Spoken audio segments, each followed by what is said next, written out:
Hello everyone, welcome to সঙ্গী সাথী পাঠশালা। আজকে আমরা Netaji Subhash open university PG বা এমএ সেকেন্ড ইয়ারের ফাইনাল এক্সাম সাজেশনের 5th পেপার আমরা ইতিমধ্যে আলোচনা করেছি 2026-27 জন্য। অবশ্যই মেন সাজেশনটি, সেখানে আমরা তোমাদের 18, 12 ও 7 নম্বরের জন্য ইম্পর্টেন্ট প্রশ্ন আলোচনা করেছি। সেটা অবশ্যই চ্যানেলে ভিজিট করে দেখে নেবে। আজকে এখানে আমরা তোমাদের 18 নম্বরের একটি প্রশ্ন, ফ্রান্সে সন্ত্রাসের রাজত্বের যৌক্তিকতা বিচার করো, এই প্রশ্নের উত্তরটা দিয়ে দেবো। ফ্রান্সের সন্ত্রাসের রাজত্বের যৌক্তিকতা বিচার করো। 1892 খ্রিস্টাব্দে সেপ্টেম্বর প্রজাতন্ত্র ঘোষিত হয়। গণভোটের দ্বারা নির্বাচিত ন্যাশনাল কনভেনশন দেশে শাসনের ক্ষমতা লাভ করে। তখন এর নেতা ছিল জিরোন্দিরা। তবে এই সময় দেশের রাজনীতিতে বিদেশিদের হস্তক্ষেপ ও বিদেশিদের বারবার আক্রমণ হচ্ছিল। প্রতি বিপ্লবের অভ্যুত্থানের আশঙ্কা ছিল। যুদ্ধের ফলে দেশে প্রচণ্ড মুদ্রাস্ফীতি তৈরি হয়। প্রয়োজনীয় জিনিসের দাম আকাশচুম্বী হয়েছিল এবং গ্রামের কৃষকদের হাতে জমির অভাব ও তাদের উপর ঋণের বোঝা ছিল এবং সারা দেশে খাদ্যের অভাব দেশের মধ্যে এক অস্থিরতা সৃষ্টি করে। এর সাথে মজুতদার, ফাটকাবাজ, কালোবাজারিদের দুর্নীতি বেড়েছিল। তবে জিরোন্দিরা এর বিরুদ্ধে কোনো পদক্ষেপ নিতে সক্ষম হয়নি। ফলে প্যারিস বিপ্লব কমিউনের সদস্য ও চরমপন্থী এভারেজরা 1793-এর 2রা জুন জ্যাকোবিনদের হাতে ক্ষমতা তুলে দেয়। জ্যাকোবিনরা জাতি, ধর্ম, বর্ণ নিরপেক্ষ হয়ে দেশপ্রেমের ভিত্তিতে সমস্ত মানুষের মধ্যে ঐক্য প্রতিষ্ঠা করার কথা বলে এবং বিশেষ সুবিধাভোগী অভিজাতদের একচেটিয়া অধিকার খর্ব করে সকল শ্রেণীর মানুষের মধ্যে সাম্য প্রতিষ্ঠার কথা বলে এবং গণতান্ত্রিক সমাজ গঠনের কথা বলে তারা স্লোগান তোলে, প্রজাতন্ত্র দীর্ঘজীবী হোক, ফরাসি জাতি দীর্ঘজীবী হোক।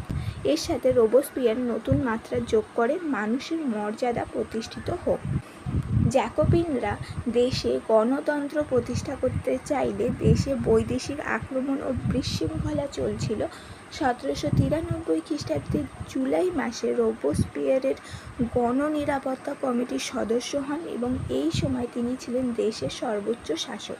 তিনি দেশের প্রশাসনিক ব্যবস্থাকে পতনের হাত থেকে রক্ষা করার জন্য সন্ত্রাসের শাসন প্রতিষ্ঠা করেন।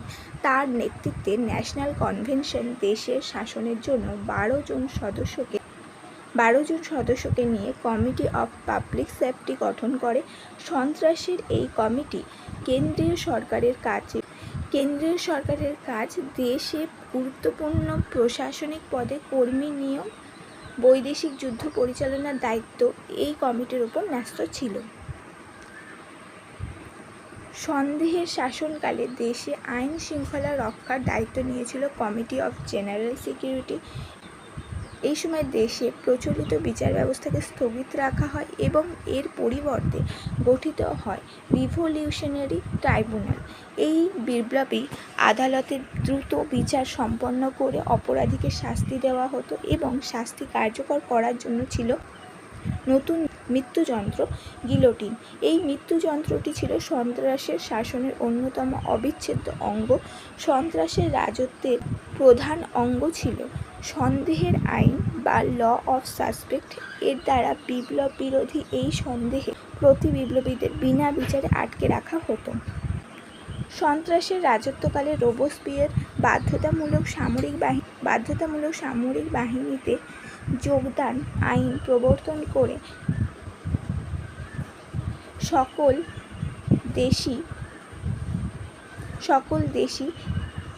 সকল তরুণ ও যুবকদের যুদ্ধে যোগ দিতে বাধ্য করা হয়।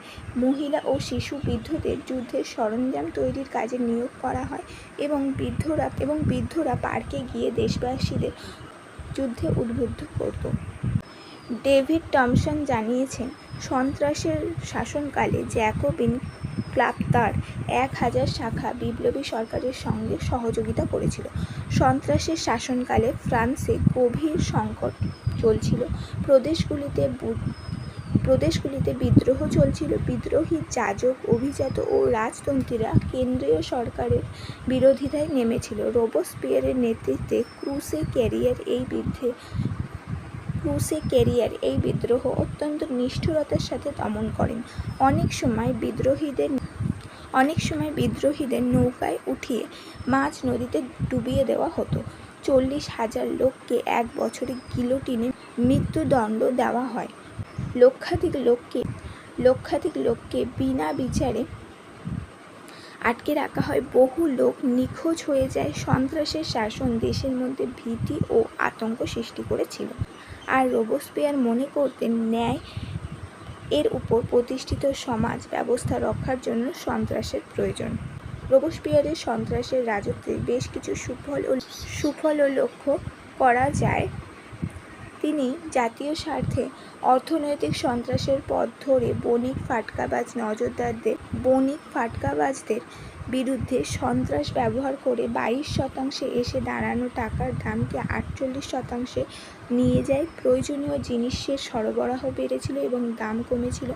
তিনি সন্ত্রাসের দ্বারা কৃষি অর্থনীতির সংস্করণ করেন। কৃষকের উপর থেকে খাজনা ও ঋণের বোঝা বাতিল করা হয় এবং দেশত্যাগী অভিজাতদের জমি সরকারি তরফ থেকে বাজেয়াপ্ত করে দরিদ্র ও প্রান্তিক কৃষকদের মধ্যে তা বণ্টন করা হয়। তিনি ধনীদের উপর কর বসান এবং সংগৃহীত কর থেকে সকল শ্রেণীর মানুষের শিক্ষার ব্যবস্থা করা হয়। এই সময় বিজ্ঞান ও প্রযুক্তির চর্চা সর্বোচ্চ স্তরে পৌঁছায় এবং এর কেন্দ্রে ছিল একল পলিটেকনিক স্থাপিত হয়। এই সময় সম্পদ, প্রযুক্তি ও পুঁজিকে কাজে লাগিয়ে শিল্পায়নের ক্ষেত্র প্রস্তুত করা হয়। তাছাড়া রোবসপিয়ার কর্মীদের সহায়তায় ফ্রান্সে সর্বপ্রথম 700 লিখিত আইনের খসড়া তৈরি করেন, যা পূর্বে ছিল না। সন্ত্রাসের শাসনকালে বিপ্লব তার লক্ষ্যের কাছে পৌঁছে যায়। অনেকে মনে করে এটি ছিল বিপ্লবের শীর্ষবিন্দু। প্রজাতন্ত্র, গণতন্ত্র, সার্বভৌমত্ব এবং সাম্য প্রতিষ্ঠায় সরকার বিরূপ পদক্ষেপ নিয়েছিল এবং সর্বাংশে সফল হতে পারেনি। স্বৈরাচারীরা সন্ত্রাসকে ভয় পেয়েছিল। এর জন্য পরবর্তীকালে সন্ত্রাসের শাসনের পতন ঘটিয়ে বুর্জোয়া প্রজাতন্ত্র স্থাপন করা হয়েছিল। রোবসপিয়েরের এই সন্ত্রাসের শাসন সম্পর্কে ঐতিহাসিকদের মধ্যে মতবিরোধ দেখা যায়। কোনো ঐতিহাসিকের মতে তিনি ছিলেন পরম মানবতাবাদী ও সামাজিক ন্যায় বিচারের প্রবক্তা। অপর দলের মতে তিনি ছিলেন ঘোর স্বার্থপর, উচ্চাভিলাষী, অসৎ ও ষড়যন্ত্রকারী। তবে এক কথা অনস্বীকার্য যে রোবসপিয়ার ছিলেন অত্যন্ত উচ্চাভিলাষী। তিনি বিশ্বাস করতেন যে মানব জাতির মঙ্গলের জন্য তার প্রাণ উৎসর্গকৃত। ডেভিড টমসনের মতে রোবসপিয়ার ছিলেন মহান বিপ্লবীদের অন্যতম, কিন্তু লর্ড অ্যাক্টন রোবসপিয়ারকে ম্যাকিয়াভেলির দুষ্ট নীতির জঘন্যতম দৃষ্টান্ত বলে অভিহিত করেন।